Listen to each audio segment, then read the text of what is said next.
चलिए। Good evening everyone. Good evening. तो सबसे पहले हम जान लेते हैं कि योग क्या है। योग का मतलब है यूनियन। संस्कृत के युज धातु से बना है। How many of you are not comfortable in Hindi?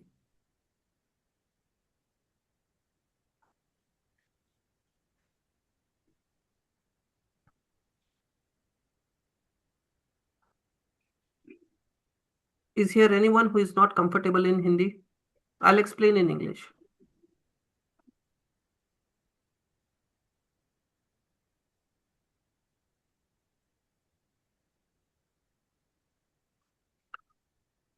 Okay, I'll explain in both. Sanskrit word yuj is the origin of yoga. Yoga means to unite. To whom which we have to unite? We have to unite with the Param Brahm, with the ultimate reality, with the ultimate truth. Who is the ultimate truth? God is the ultimate truth, or Brahm is the ultimate truth according to Vedanta. So we start with some general guidelines as to how to practice this yoga in order to realize the ultimate truth or to be united with the ultimate truth. हम शुरू करेंगे कि कैसे हम योग के अभ्यासों को एक प्रॉपर सीक्वेंस में फॉलो करें ताकि हम परम सत्य का साक्षात्कार कर सके, जिसमें सबसे पहले है food and diet. The first thing is food and diet. In yoga what is suggested? Mitahara, moderation. Food should be in moderation and food should be sattvic. What do you mean by moderation? So suppose all of us are different genetically. We all are different. We have our unique genetical tendencies. We have our unique genetical composition. So accordingly, Ayurveda has differentiated it, distinguished it into three different categories. They are Vat, Pitta, and Kapha. So depending upon what is your constitution, what is your prakriti, what is your nature, they decide what kind of food, up to what amount of food, according to the climate, what type of food you should consume. That is moderation in food. Ayurveda के अनुसार क्या है मिताहार? आयुर्वेद याद रखिएगा योग का ही science है। आयुर्वेद और योग अलग नहीं है। पहले हम आयुर्वेद का पालन करते हैं, फिर हम योग का पालन करते हैं। योग तक पहुंचने के लिए आयुर्वेद की सीढ़ी से होकर गुजरते हैं। आयुर्वेद दिनचर्या के लिए है और योग में भी दिनचर्या है, वो आयुर्वेद से ही इंस्पायर्ड है। साथ ही साथ हम योगिक प्रैक्टिसेस करते हैं, जिसकी प्रैक्टिसेस का अब हम डिस्क्राइब करने वाले हैं। जैसे मिताहार। मिताहार क्या है? भोजन को संतुलन में खाना, संतुलित आहार खाना, बैलेंस डाइट खाना। पर वो क्या है?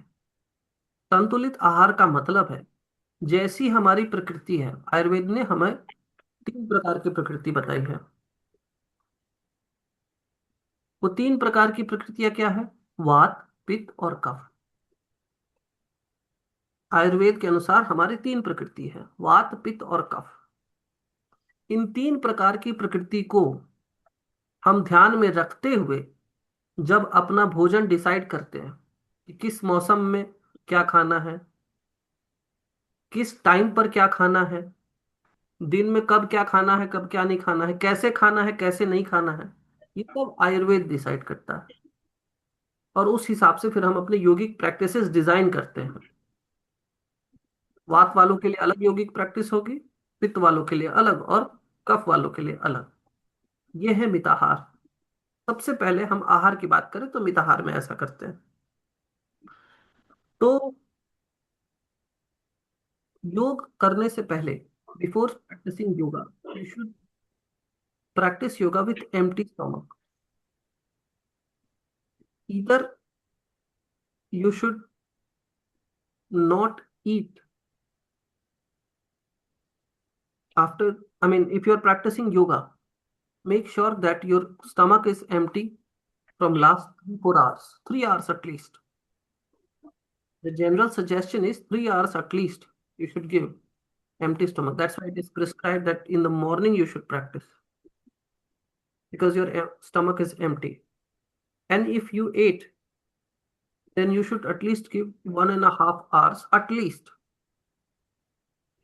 after having food. And it should be light meal because if your stomach is filled, you'll not be able to practice yoga. It might create a lot of digestive problems. And this diet should be sattvic. What is sattvic diet? It should be fresh, it should be natural, it should be less spicy or spiceless, like the food of yoga, bland food, simple food, and with high prana energy, not low prana energy. For example, onion and garlic are negative prana. So when you consume onion and garlic, it is not considered non-veg food items. They are not fresh food items. So according to yoga, you shouldn't consume these foods. आपको प्याज लहसुन और मांस मच्छी का seven अगर आपको परम सत्य को पाना है तो नहीं करना चाहिए। क्यों? क्योंकि इसमें नेगेटिव प्राण है। यानी जितनी आपकी प्राण वायु की क्षमता है, क्योंकि आपको ब्रेथ कंट्रोल करना है, योग में ब्रेथ कंट्रोल एक मेजर एलिमेंट है। तो अगर आपको करना है तो फिर आपको ये बात निश्चित करनी पड़ेगी कि कोई भी ऐसा आहार जो हमारे प्राण को नेगेटिव कर दे वो हमको नहीं करना है। प्राणायाम करके आपने कुंभक लगा के आपने प्राण की शक्ति तो बढ़ा ली, लेकिन आपने फिर वैसे आहार खा लिए जो ना संतुलित है और ना सात्विक है, तो फिर आप सत्य को नहीं पा सकेंगे। एक बात और ध्यान रखेंगे कि जो भी आहार 1.5 घंटे से 3 घंटे, डिपेंड करता है कि किस तरह का आहार। जैसे आपने चपाती बनाई 3 घंटे के भीतर उसको खा ले, नहीं तो वो सात्विक से तामसिक फूड हो जाता है। याद रखें। तो बासी खाना भी तामसिक है, भले ही वो सात्विक की कैटेगरी में आता हो, लेकिन वो तामसिक हो जाता है। फूड का फ्रेश होना बहुत ज्यादा जरूरी है। The food must be fresh. If you are consuming any food that has been 3 hours before, then that food should be considered as tamasic. Why? Though it is sattvic in nature, after 3 hours it gets stale, and you shouldn't consume that food. It is not prescribed according So to। after 3 hours, हाँ जी कहिए। what did you mention? After 3 hours, it gets It becomes stale, it becomes tamasic food. It is not under the category of sattvic food because it's not fresh.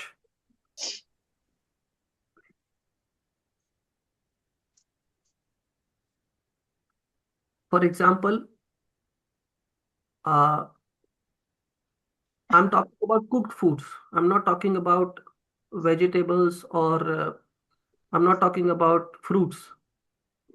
Until and unless they don't get stale, you can consume them.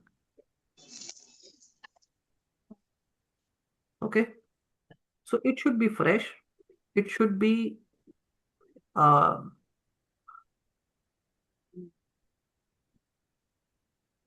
not cooked with spices, a lot of spices. Simple spices you can use because it is good for your digestive fire. But it should not be cooked in too much spices or oil. Make sure that your food is bland and simple. That will help you to realize ultimate reality. Now, first thing you have to understand, bland food we usually don't like, and it is very difficult to consume bland food. We like dainty dishes. हमें simple खाना पसंद नहीं आता, हमें थोड़ा चटपटा अच्छा लगता है। पर आपको ये समझना पड़ेगा उसके पीछे का कारण क्या है। उसके पीछे का कारण है कि हम कॉन्स्टेंटली स्टिमुलेट होते रहना चाहते हैं। ये हमारा नेचर है, हमारे सेंसेस का नेचर है। हमें चाहिए कि कुछ ऐसा मिले जिससे हम हमारे अंदर थोड़ी सी एक्साइटमेंट बनी रहे, लेकिन वो चीज़ हमें करनी नहीं है। लेकिन इससे बचा कैसे जा सकता है? How can we prevent from consuming such foods that stimulate our senses? We want to stimulate our senses because we live under the influence of our senses, and we don't have any other source of satisfaction apart from food or other things that stimulate our senses. But when we practice yoga, what happens actually?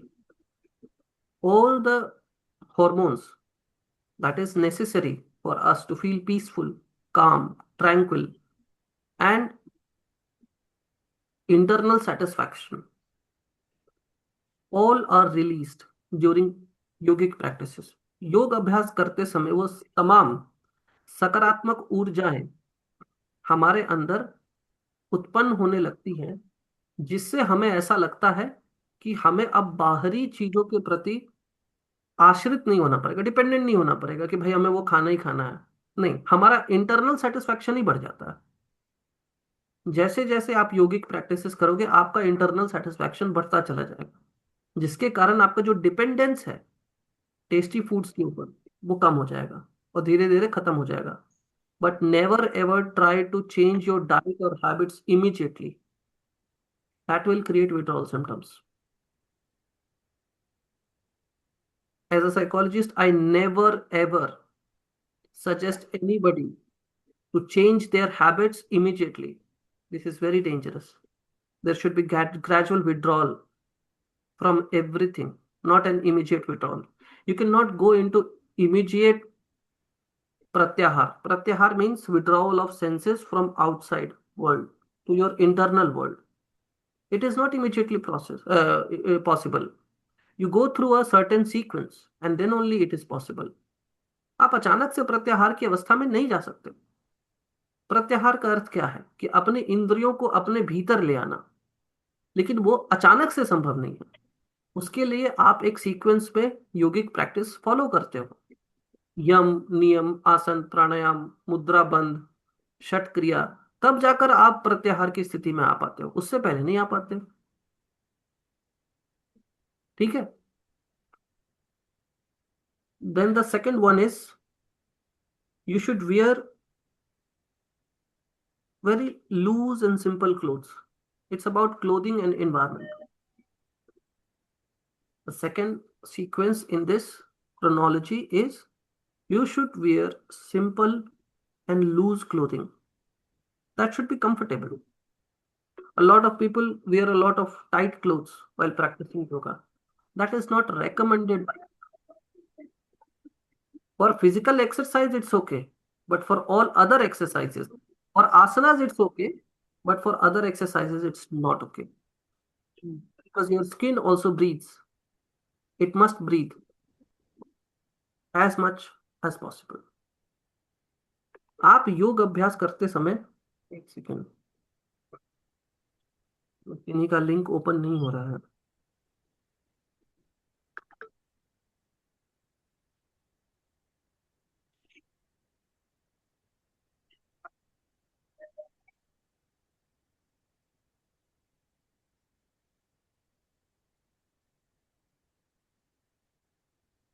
आप में से किसी को link खोजने में दिक्कत हुई है क्या?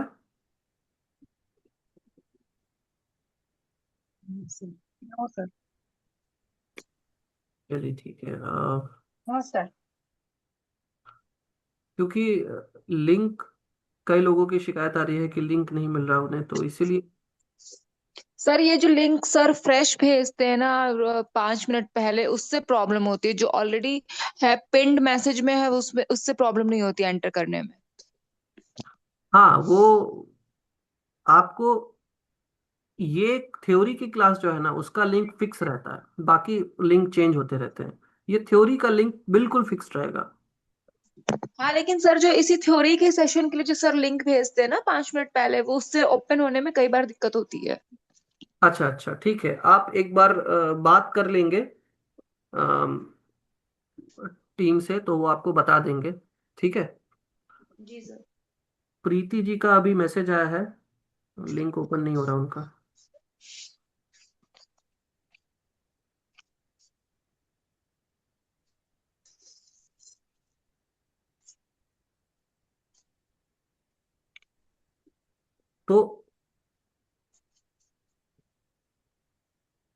दूसरी बात कि जो इन्वायरमेंट होना चाहिए ना, वो थोड़ा सा ओपन इन्वायरमेंट होना चाहिए। याद रखिए, योग में आप अपने प्राणों का विस्तार कर रहे हैं।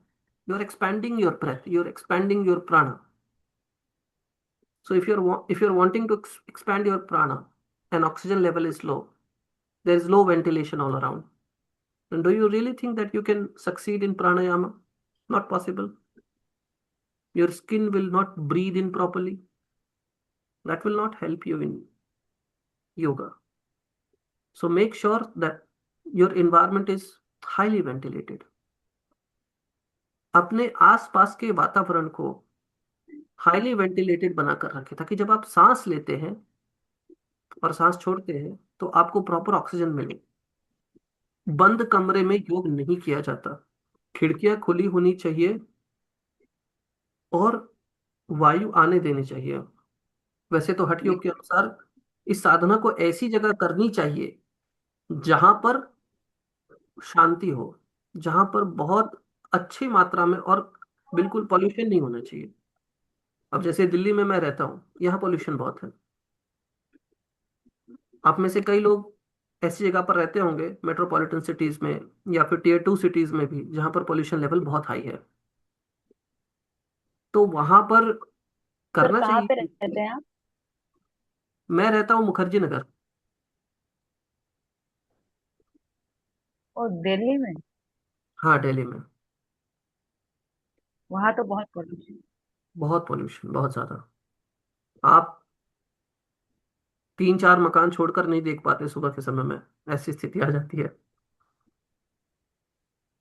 तो आपको इस चीज का थोड़ा सा अवॉइड करना है। You should avoid that the cloth should not be too tight, it should be simple, loose. Your environment should be highly ventilated. This is the second thing that you have to take into consideration while practicing yoga. The third one is state of mind. What will be the first one, sir? I missed the class because I was on the way. Traffic. I got stuck into traffic, so I just joined. What was the first one? If you just give me the gist, so I will do it by myself. Okay, Anita ji. So you first make sure that you consume diet in moderation. Mitahar. I think I explained it in last session as well. Yeah, exactly. Yeah. So it's about mitahar. Okay. Yes, sir. Thank you. And 3 hours before practicing yoga, you shouldn't consume anything. There should be a 3-hour gap. And after practicing yoga, at least give 1.5 hours. That's all for mitahar. Actually, a lot of concepts are interlinked. So while we are learning, we will realize that most of the things that we are learning, they are interlinked. And a lot of things Yeah. will So be according to mentioned yeah, again. I'm sorry. Yeah. Can I say? Can I speak? Yes, sure. According to Patanjali, मुझे जहाँ तक मालूम है, पतंजलि बोलते हैं कि after having lunch means बहुत सारे जो वर्किंग लेडी या मैन होते हैं, वो लोग शाम को ही प्रेफर करते हैं योगा करने के लिए। लेकिन जब तक वो आते हैं तो क्या होता है कि उनको कहा जाता है कि 4 से 5 घंटे का गैप होना चाहिए योगा प्रैक्टिस करने से पहले। आपने बताया कि at least 3 hours। Is it okay for 3 hours और they should go for 5 hours and all? See, different scriptures mention different timings, but at least 3 hours is recommended. That's why I said at least 3 hours. Okay. But you shouldn't consume too much because that's not mitahar. If you are following mitahar, then slightly 3 hours is 3 hours will work for you. Okay, so Okay, let's move thank you. next topic, that is state of mind. The state of mind, you all know it should be calm, tranquil, and positive. पता नहीं पहले बोला कि It should be tranquil, calm, and in a positive state. And the state of mind should also possess one more quality, discipline.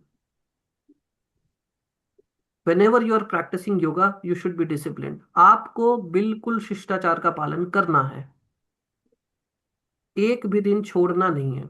अब बहुत सारे लोगों के साथ दिक्कत क्या होती है, एक दिन करते हैं इतना थक जाते हैं कि दूसरे दिन नहीं कर पाते हैं।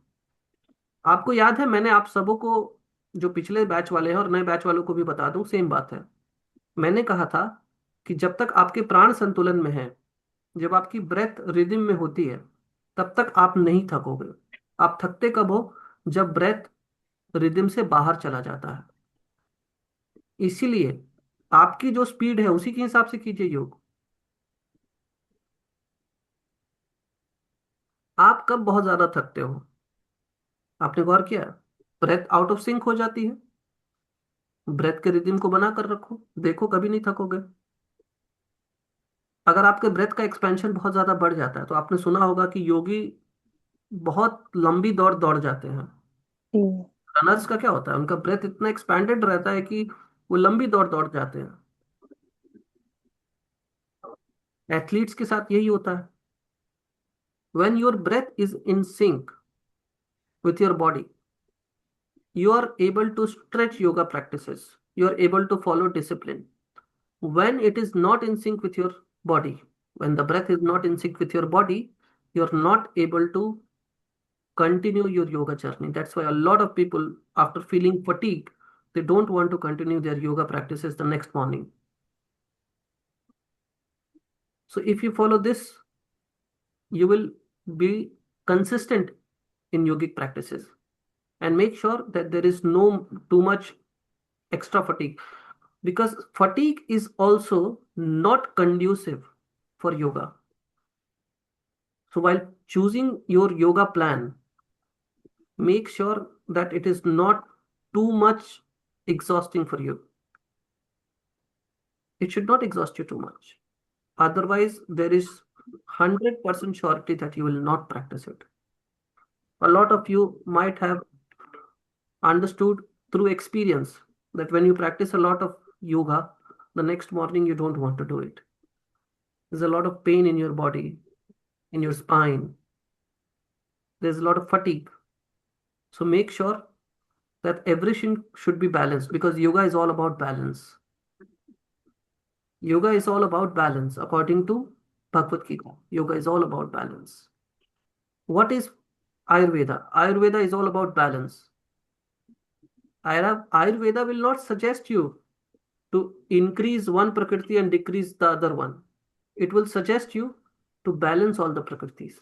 आयुर्वेद क्या कहता है? सभी चीज से जितने भी आपकी प्रकृतियां हैं, वात पित्त कफ, हम तीनों के, हम सब के अंदर है, लेकिन जो डोमिनेंट है उससे हमारा नेचर डिफाइन होता है। लेकिन इनको बैलेंस करना है, तभी जाकर हम परम सत्य को प्राप्त कर सकते हैं और स्वास्थ्य को प्राप्त कर सकते हैं। ठीक है? और स्टेट ऑफ माइंड जो है वो हमेशा शांत होना चाहिए, काम होना चाहिए, पॉजिटिव होना चाहिए, फोकस्ड होना चाहिए। क्योंकि अगर ये नहीं होता है तो बहुत सारी चीजें हम नहीं कर पाते हैं। योग करते समय हम कई कुछ और सोचना शुरू कर देते हैं, कुछ और करना शुरू कर देते हैं, कुछ और याद आ जाता है। अगर हम शांत रहेंगे तो ऐसी स्थिति नहीं बनेगी। इसलिए मैंने आप लोगों को अनुलोम विलोम और रिदमिक ब्रीदिंग सिखाई थी। ये सेशन खत्म होने के बाद मैं आप सबों को फिर से एक बार, अगर टाइम मिलता है तो रिदमिक ब्रीदिंग सिखाऊंगा, जो नए बैच बैच के लोग हैं। चलिए, ब्रेथ अवेयरनेस, ये क्रोनोलॉजी में चौथा है, सॉरी तीसरा है। ब्रेथ अवेयरनेस क्या है? ब्रेथ अवेयरनेस का मतलब है अपनी सांस को नेचुरल रखेंगे लेकिन डीप रखेंगे। सांस बहुत डीप होनी चाहिए। अगर किन्हीं की सांस शॉर्ट है तो शायद आप फोकस नहीं कर पाएंगे। आप में से कितने सारे ऐसे लोग हैं जिन्होंने ये गौर किया है कि जब आपकी सांसें बहुत तेजी से चलती है तो आपका फोकस नहीं बन पाता? हाँ अनीता जी बोलिए।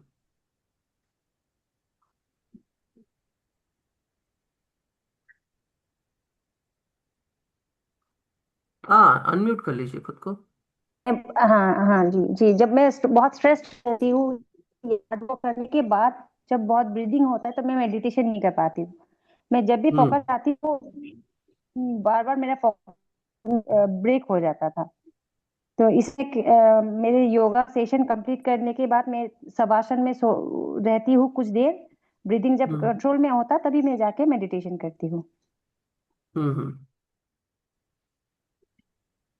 तो जैसा जी आपने सर। अनिता जी को सुना, ब्रेथ का काम होना कितना जरूरी है। क्या स्ट्रेस की अवस्था में हम योग को प्राप्त कर सकते हैं? नहीं कर सकते। तो हमें कुछ ऐसी प्रैक्टिसेस करनी होंगी जिससे योग को शुरू करने से पहले हम उस अवस्था में चले आए जिससे हम योग को प्राप्त कर सकें। We must do certain practices before starting yoga so that we feel calm and composed. You may try nutmeg tea or chamomile, and that will give you a lot of relief from stress before starting yoga.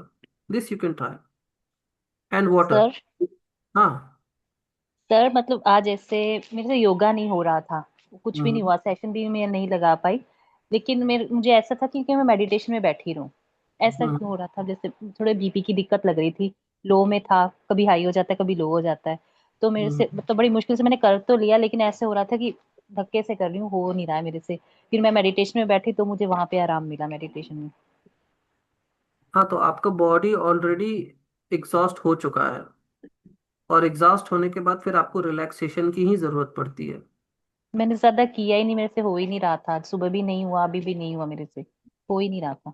हाँ, जब exertion high होता है ना तो relaxation exercises ज्यादा करनी चाहिए। तो आसन में भी रिलैक्सेशन एक्सरसाइजेस बहुत सारे होते हैं। तो आप डायरेक्ट मेडिटेशन में भी वहां पर बैठ सकते हो।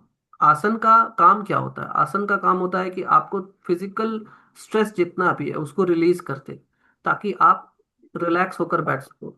लेकिन हो सकता है कि जो आपको हो रहा वो मेडिटेशन नहीं है, वो एक्चुअली आप ज्यादा अनकॉन्शियस हो रहे हो, ज्यादा कॉन्शियस नहीं हो रहे हो। मे बी थ्रेशोल्ड क्रॉस नहीं किया अनकॉन्शियस का। लेकिन आपको अगर ऐसा लग रहा है आप मेडिटेशन में जा रहे हो और बीपी भी हाई है, तो that is not possible. They are not consistent with each other. एक दूसरे के साथ वो तालमेल नहीं खाते। तो जब तक हर बॉडीली सिस्टम नॉर्मल ना हो तब तक मेडिटेशन इज नॉट पॉसिबल।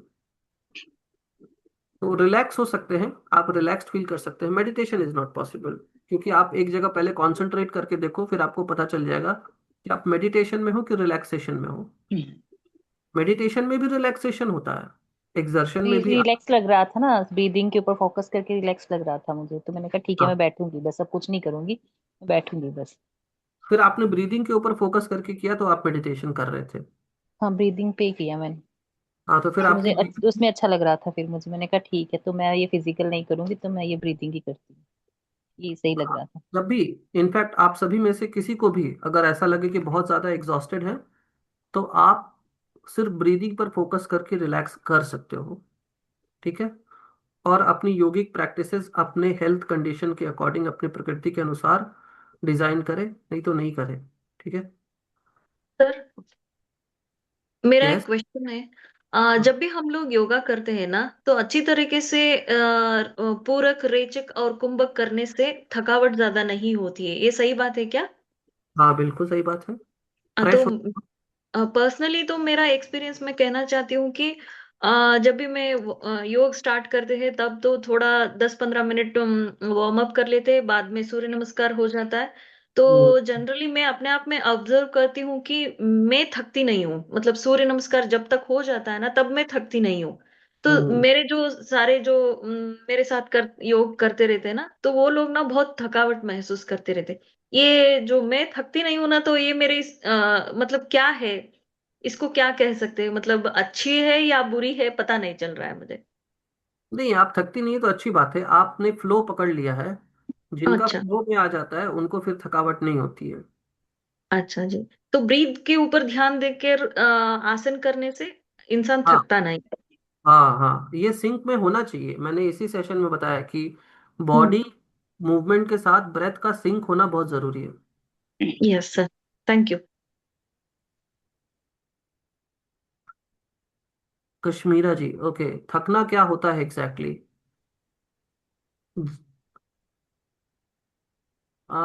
थकना ऐसा समझिए, अगर योग के कंटेक्स्ट में, तो अगर आपको ऐसा लगे कि आप योग प्रैक्टिस करने तो जा रहे हो लेकिन आप कर नहीं पा रहे हो, एक ऐसा फिजिकल स्टेट है जहां पर जो आप वर्क करना चाहते हो वो आप कर नहीं पा रहे हो। ठीक है कश्मीरा जी? जैसे अगर आप पढ़ना चाह रहे हो पर आप पढ़ नहीं पा रहे हो, आप काम करना चाह रहे हो आप कर नहीं पा रहे हो, योगा कर रहे हो कर नहीं पा रहे हो, तो आप थक चुके हो उस चीज के लिए।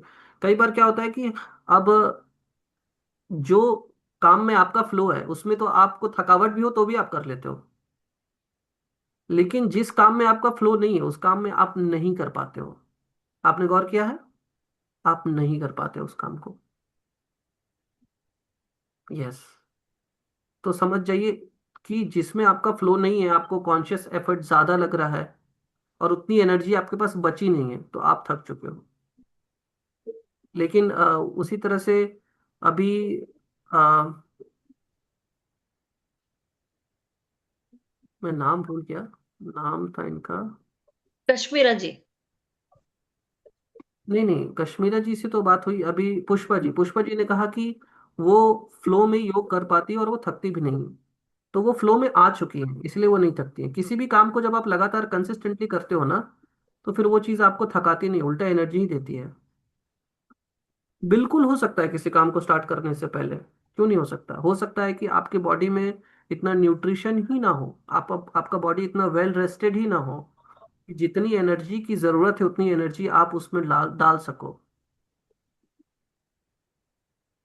सर योगा करने का टाइम लिमिट कितना होना चाहिए? एक एक इंसान को कितनी देर तक योगा करना चाहिए अगर उसके बॉडी परमिट करता है तो? अ, वैसे तो कहा जाता है कि कफ वालों को सबसे ज्यादा इंटेंस करना चाहिए। जो पित्त वाले होते हैं उनको मॉडरेट में करना चाहिए, और जो वात वाले होते हैं उनको थोड़ा कम करना चाहिए। दोनों में डिफरेंस क्या है सर? डिफरेंस, इनका जो नेचर है वो बहुत डिफरेंट होता है, जिनकी प्रकृति जैसी होती है। अब डिफरेंस की बात करें तो फिर उसके लिए स्पेशली आपको क्लास करना पड़ेगा, क्योंकि ये अपने आप में एक बहुत बड़ा कंसेप्ट है। त्रिगुण पर, त्रिदोष पर ही पूरा आयुर्वेदा बना हुआ है और योगिक थेरेपी बनी हुई है। ये बहुत डीप कंसेप्ट है।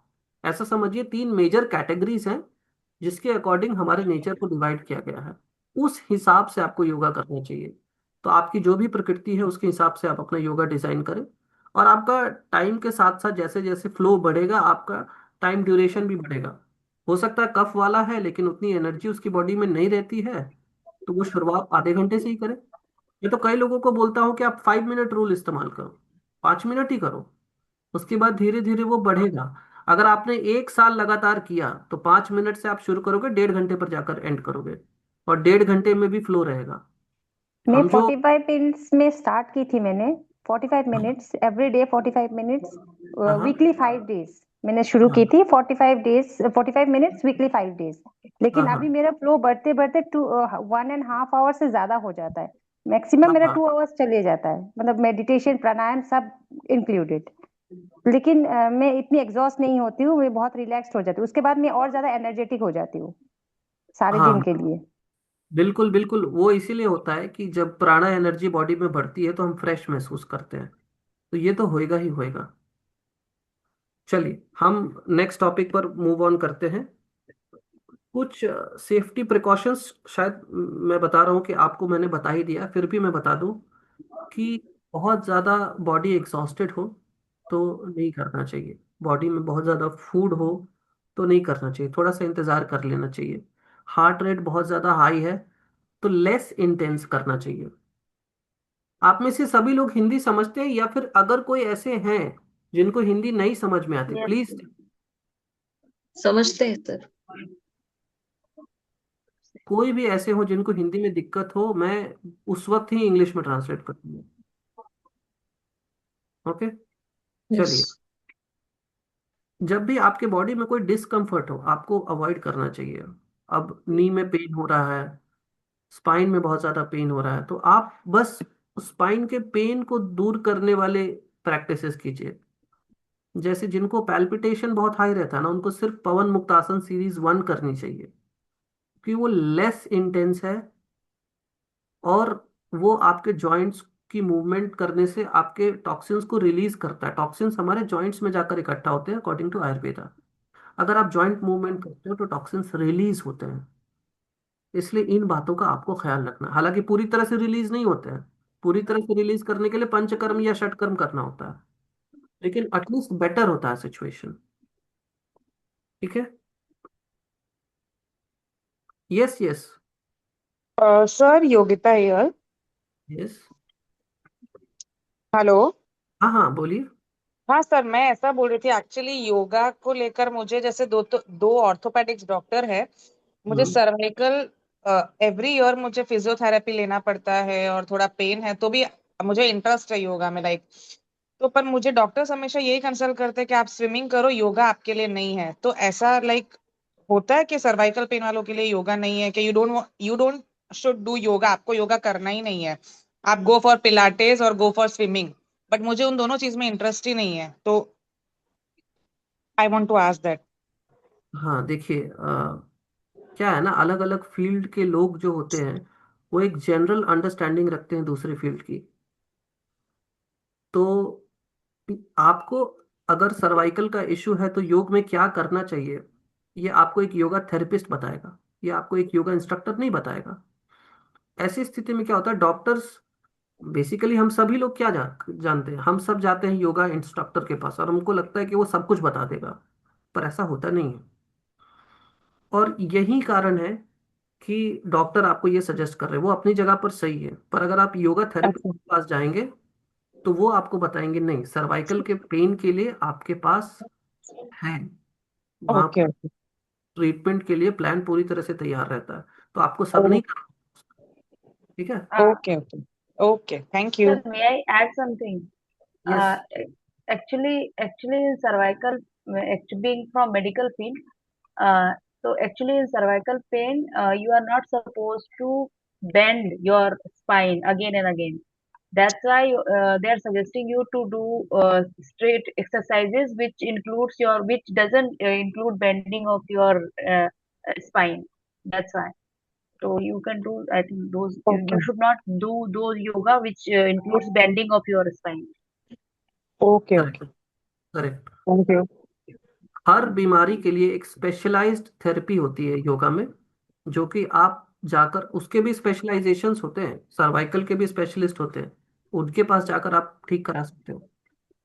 है ना, फिजियोथेरेपी आप लेते हो, फिजियोथेरेपी में वो, आप अगर पवन मुक्तासन सीरीज देखोगे और फिजियोथेरेपी देखोगे तो आपको लगेगा पवन मुक्तासन सीरीज की कॉपी है। ओके ओके, लाइक मैं वैक्यूम प्रेशर करवाती हूँ, फिजियोथेरेपी लेती हूँ, तो मुझे ऐसा लगता है कि मैं कभी योगा कर पाऊंगी बहुत अच्छे से। मुझे देखकर बहुत इच्छा होती है कि मैं भी ऐसे करूँ, ये करूँ, मतलब सब। पर ऐसा है कि इश्यू देखकर सब बोलते हैं कि नहीं नहीं तुम्हारे लिए नहीं है, तो वो थोड़ा। नहीं नहीं, आप अगर पहले अपने सर्वाइकल इश्यू के ऊपर काम करते हैं और जब वो ठीक हो जाता है तो धीरे धीरे धीरे धीरे करके एक एक बॉडी पार्ट पर काम कर सकते हैं। योग थोड़ा सा लॉन्ग टर्म है। योग ना शॉर्ट टर्म काम नहीं करता, लॉन्ग टर्म काम करता है। आपको पता है, योग करने से अगर आप 7 to 10 years कंटिन्यूअस योग कर, depending upon your health condition, your प्रकृति, एक एक ओके बीमारी ठीक हो जाती है। लेकिन ओके देखिए, जब रिसर्च होते हैं तो वो एक कंट्रोल्ड एनवायरनमेंट में होता है। कंट्रोल एनवायरनमेंट में एक टाइम स्पैन होता है कि भाई इतना ही टाइम स्पैन में हमको रिसर्च से रिजल्ट निकालना है कि क्या एक्चुअली में इफेक्ट होता है। बहुत सारे साइकेट्रिस्ट एंड साइकोलॉजिस्ट आपको बोलते हैं कि जब आपको डिप्रेशन हो तो आपको मेडिटेशन नहीं करना चाहिए, बल्कि दैट इज कंप्लीटली फॉल्स। ऐसा नहीं है। जी मेडिटेशन सर, मेडिटेशन एग्जैक्टली। का कुछ ऐसा स्पेसिफिक टेक्निक्स होता है जो डिप्रेशन स्पेसिफिक है, वो उस पर अगर आप काम करते हो तो फिर आपको रिलीफ मिलेगा। तो इसीलिए मैंने कहा ना कि एक जनरल अंडरस्टैंडिंग होती है हमारे दूसरे। आपको क्या लगता है, मेडिकल साइंस में भी अलग अलग फील्ड के लोग एक दूसरे से सहमत नहीं होते हैं, है ना रश्मि जी? साइकोलॉजी में भी अलग अलग फील्ड के लोग एक Yes, दूसरे से yes, yes, true, actually. राजी नहीं होते हैं। मेडिकल साइंस कहता है 50% या सेवेंटी Because परसेंट everyone, नहीं, बोलिए रश्मि जी। actually, human to, especially psychiatric illnesses, that differs from human to human. Same illness can have different nature in different human, different manifestations. That's why medical field also doctor differs in opinion from humans to humans, yes yes. especially in तो psychiatric cases. हाँ बिल्कुल बिल्कुल। लेकिन लेकिन according to my experience, मुझे लगता है कि जो डिप्रेशंस वगैरह होते हैं ना, उनका क्योर भी हम खुद ही कर सकते हैं थ्रू मेडिटेशन, थ्रू प्राणायाम। क्योंकि I have been through depression for many years. और उससे मैं जब मैं डॉक्टर के पास गई, उन्होंने मुझे एंटी डिप्रेसेंट दिया, उन्होंने मुझे नींद की गोली दी। पर पता नहीं, अंदर से मुझे लग रहा था कि this is not the solution, मुझे इससे नहीं होगा, मुझे कुछ और अपने लिए ऑल्टरनेट ढूंढना पड़ेगा। तो मैंने मेडिटेशन स्टार्ट किया। And for my good luck, मैं मेडिटेशन में सक्सेसफुल हुई। इसीलिए आज मैं औरों को मेडिटेशन सिखाती हूँ, और मैं खुद बहुत पहले निकल गई इस डिप्रेशन से। पूरा स्टेट ऑफ माइंड को पूरा चेंज कर दिया इसने, देखिए, मेडिटेशन में। सॉरी। साइकेट्रिक जो डॉक्टर्स होते हैं उनके अकॉर्डिंग अगर क्रॉनिक डिप्रेशन है तो आप उसको बैलेंस कर सकते हो, ट्रीट कर सकते हो, क्योर नहीं कर सकते। लेकिन अगर आप योगा के आचार्यों से पूछोगे तो वो ठीक कर सकते हैं। सही है कि आपको लंबा समय देना पड़ेगा। एक दूसरा, अ, आपका डाइट चेंज होना चाहिए, नहीं तो फिर नहीं हो सकता। जो न्यूट्रिशनिस्ट है वो आपसे कहेंगे कि आप सिर्फ डाइट पर काम करो, क्योंकि वो बिल्कुल सेल्यूलर लेवल पर काम कर रहा है ना। तो अगर आप उस पर काम, देखिए मेडिसिन का काम है, क्योर भी करते हैं कुछ मेडिसिन, लेकिन कुछ मेडिसिन सिर्फ सप्रेस करने के लिए होता है। तो अगर आप अपने डाइट पर काम करते हो, आप डिप्रेशन स्पेसिफिक मेडिटेशन करते हो, तो उससे आपको रिलीफ मिलेगा। चलिए, इस चीज के बारे में हम बाद में बात करते हैं। सीक्वेंस एंड फ्लो की बात करें तो सबसे पहले हम शुरू करते हैं चैंटिंग से, प्रेयर से। ठीक है। और खुद को सेंटर करते हैं, खुद के अंदर अपने अवेयरनेस को सेंटर करते हैं। इसलिए आपने देखा होगा कि हम ओमकार का जाप करते हैं, वो हमको सेंटर्ड फील कराता है।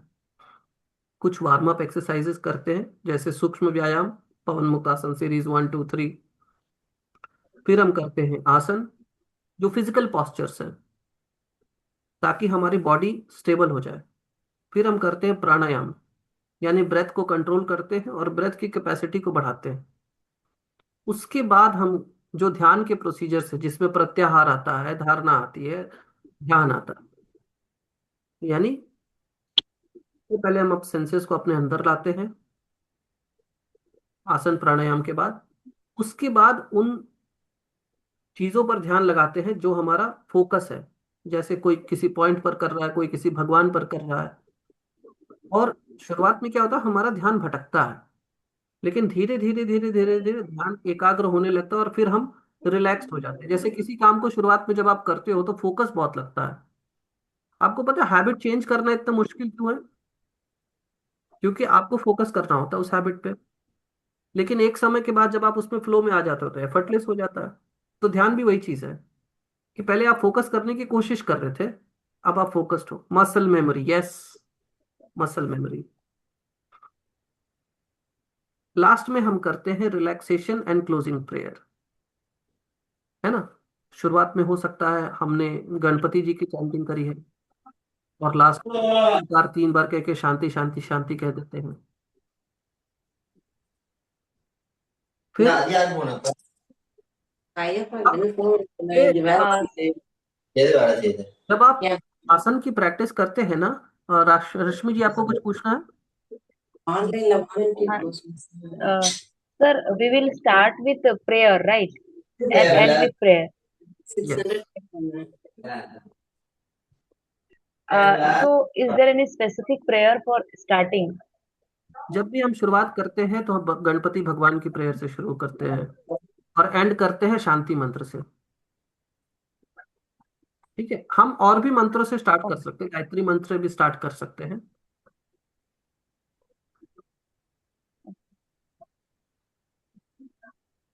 फिर आती है, सर गणपति भगवान की कौन सी प्रेयर करते हैं? ओ, कौन सी प्रेयर करते हैं गणपति भगवान वाली?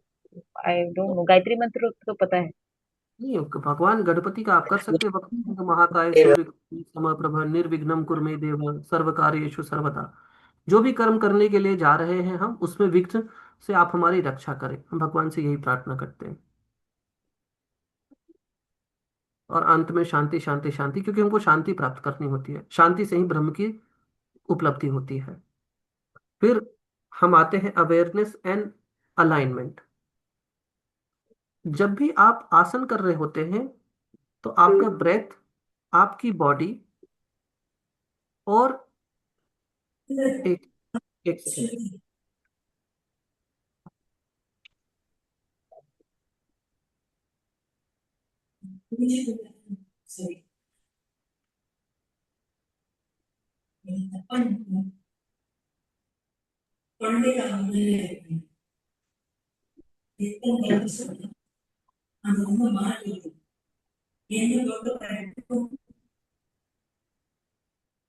जब भी आप आसन कर रहे होते हैं, आपकी ब्रेथ, आपकी बॉडी और आपकी अवेयरनेस, जो भी सेंसेशंस आपके बॉडी में हो रहे हैं, वहां पर बनी रहनी चाहिए आपकी अवेयरनेस। अगर नहीं बनी रहती है, क्या है ना, आसन भी मेडिटेशन है, क्योंकि आपको मेडिटेशन की ओर ही तो जाना है। और ब्रेथ और सेंसेशंस पर जब awareness, request you to please mute dear friends, can't hear sir, okay.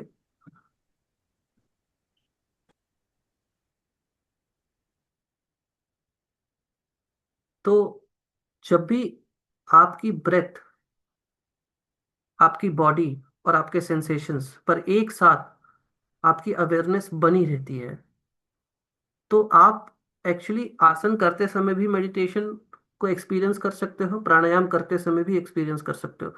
आप में से कई लोगों को याद होगा कि जब मैंने बॉडी अवेयरनेस और ब्रेथ अवेयरनेस की बात करी थी, तो वो मेडिटेशन का हिस्सा था। क्यों करी थी? इसीलिए करी थी, बॉडी में हो रहे सेंसेशंस के प्रति अवेयर होना ये भी जरूरी है। तो जब भी आप ये प्रैक्टिस कर रहे हैं, तो आपको इस बात का ख्याल रखना होगा, ठीक है? बहुत ज्यादा फास्ट, बहुत ज्यादा स्लो नहीं करना है, बिल्कुल बैलेंस में करना है। Yoga is all about balance, बिल्कुल बैलेंस में करना है। और एक पोस्चर से दूसरे पोस्चर में जाने का एक सीक्वेंस है, वो सीक्वेंस फॉलो करना है। बहुत जल्दी नहीं जाना, बहुत धीरे भी नहीं जाना। आपके इंस्ट्रक्टर आपको बता देंगे कि कैसे जाना है, कैसे मूव करना है। फ्लो बना रहना चाहिए। ब्रेथ, बॉडी, सेंसेशंस, इनका सिंक टूटना नहीं चाहिए। अगर ये टूटता है तो आप योगा नहीं कर रहे हो, आप सिर्फ एक्सरसाइज कर रहे हो। And there is a difference between yoga and exercise. Yoga is all about mindful activities, लेकिन एक्सरसाइज, जिम में जाते हो ना, बॉडी बनाते हो, वहां पर हम कई लोगों को देखा है, मुझे नहीं पता जिम के बारे में ज्यादा, लेकिन कई लोगों को देखा है कि ये स्पेसिफिक चीज मेंशन नहीं की जाती है कि सेंसेशंस पर भी फोकस कीजिए, ब्रेथ पर भी फोकस कीजिए, बॉडीली मूवमेंट पर भी फोकस कीजिए। लेकिन योगा में इन सभी चीजों को आपको गौर करना ही पड़ता है। साथ ही साथ आपका जो अलाइनमेंट है आसन का, जैसे कैसे कैसे बॉडी मूव कर रही है, उसका सीक्वेंस क्या होना चाहिए, और कैसे बॉडी को होना चाहिए, ये आपको पता होना चाहिए। ये करते समय ध्यान रखना है। कई लोग बहुत तेजी से आसन वगैरह कंप्लीट कर लेते हैं, लेकिन इन चीजों का ध्यान नहीं रखते हैं। इससे बहुत नुकसान होता है, मसल फटीग होता है, मसल ट्रॉमा भी होता है। इसी के कारण से आप दोबारा से योग करना नहीं चाहते।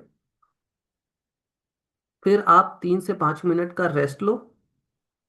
फिर आप आधे घंटे बाद जाकर स्नान कर सकते हो। आधे घंटे से पहले स्नान मत करना आप। खाना आप 1 घंटे बाद भी खा सकते हो, अगर लाइट एक्सरसाइज की है, हैवी एक्सरसाइज की है।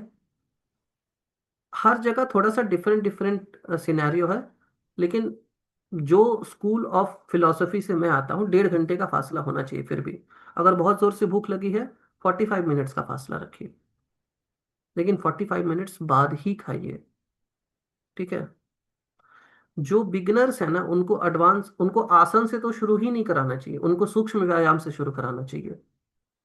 अगर कोई बिगिनर है और सीधे आसन से शुरू कर रहा है, दैट इज नॉट गुड, क्योंकि आपकी बॉडी खुली ही नहीं है, आपके मसल्स उस तरह से ट्रेन हुए ही नहीं है, ठीक है?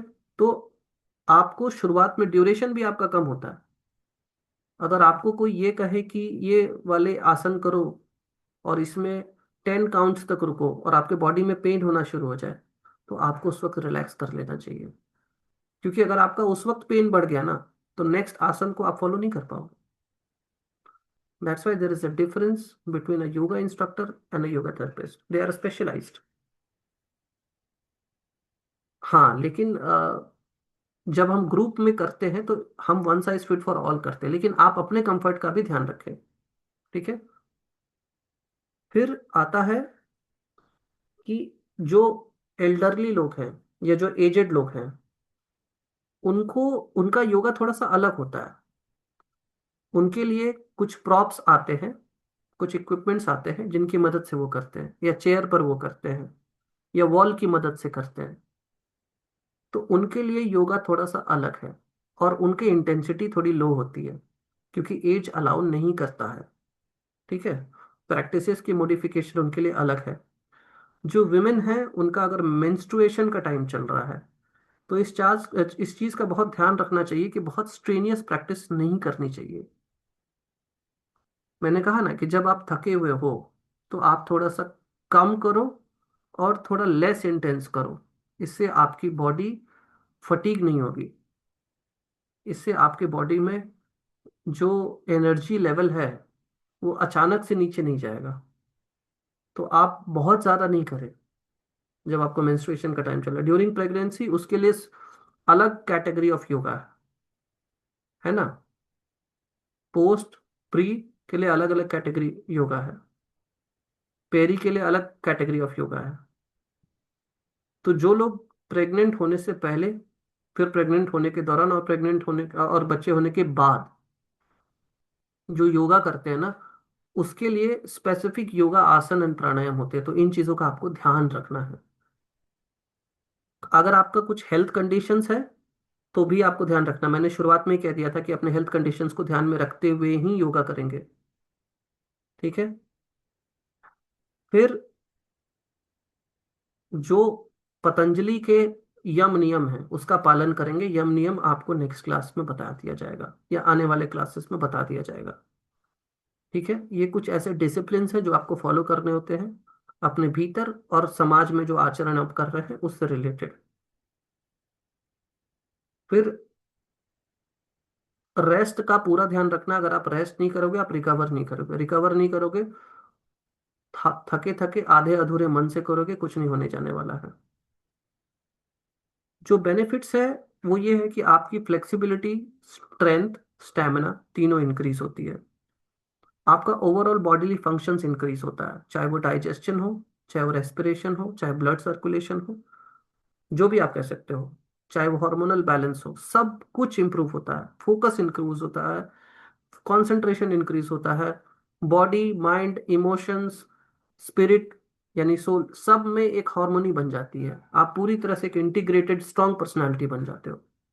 ये योगा के बेनिफिट्स हैं।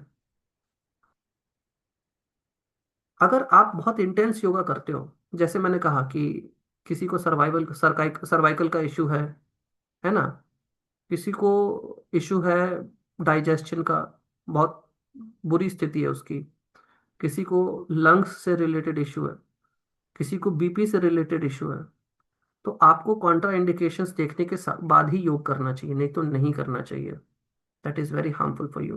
कोई भी क्रॉनिक इलनेस हो, do consult a yoga therapist, और उसके बाद ही करें। अपना पर्सनलाइज्ड योगा गाइडलाइन बनवा लें और उसके बाद फिर योगा प्रैक्टिस करें। ठीक है। तो आज का सेशन यहीं पर खत्म होता है। अगर किन्हीं को कोई सवाल है तो आप पूछ सकते हैं, 2 मिनट हमारे पास बचा है।